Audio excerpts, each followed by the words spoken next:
मैं तो केवल दर्शन करने के लिए आ रहा हूं, मुझे कुछ नहीं चाहिए, मुझे केवल आपके दर्शन चाहिए। सुदामा जी चलते चलते थक गए, कई महीने हो गए चलते चलते। लेकिन भैया अब एक समस्या आ गई, रास्ते में एक नदी पड़ गई। सुदामा जी ने सोचा कि अब इस नदी को कैसे पार करूं, मेरी बस की नहीं है नदी पार करना। तो उसी समय एक केवट नौका को लेकर के आया, नाव को लेकर के आया। अरे भैया कोई चलने वाला है क्या, किसी को उस पार चलना है क्या? सुदामा जी उस नौका में बैठने लगे, नाव में बैठने लगे।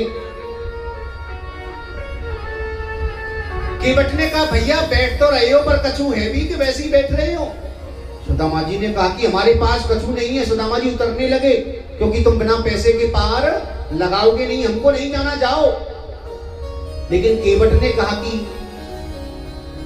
क्योंकि जो केवट था वो और कोई नहीं, हमारे कन्हैया जी केवट बन के आए थे। सुदामा से कहा कि सुदामा तेरे जैसे भक्तों को तो मैं वैसे ही पार लगाता हूं, बैठ जाओ। सुदामा जी नौका में बैठ गए, नाव में बैठ गए। अब बार बार केवट जी पीछे मुड़ के देख रहे हैं सुदामा जी को।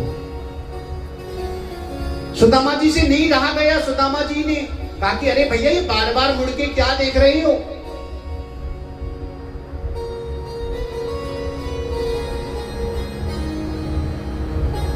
तो केवट ने कहा अरे भैया आप कहां जा रहे हो, ये तो बताओ। तो सुदामा जी ने कहा कि भैया जो द्वारका के जो नाथ हैं, द्वारकाधीश श्री कन्हैया, वो मेरे बचपन के मित्र हैं। केवट जी हंसने लगे। तो सुदामा जी ने कहा अरे भैया मेरा कन्हैया फटे पुराने वस्त्रन को नहीं देखे, मेरा कन्हैया शरीर को नहीं देखे, मेरा कन्हैया तो केवल मन को देखे हैं, मेरा कन्हैया तो भाव को देखे हैं। सुदामा जी ने पूछा कि भैया द्वारकापुरी यहां से कितनी दूर है? अभी केवट ने पार उतार दिया। कहा कि भैया द्वारकापुरी यहां से कितनी दूर है? तो केवट ने कहा कि मैं आपके शरीर को देख करके इस निष्कर्ष पे पहुंचा हूं कि अभी आपको 1 साल और लगेगा पहुंचने में, क्योंकि आप दिन में कितना चल सकते हैं, ज्यादा नहीं चल पाएंगे। तो आपके शरीर को देख करके लग रहा है कि आप 1 साल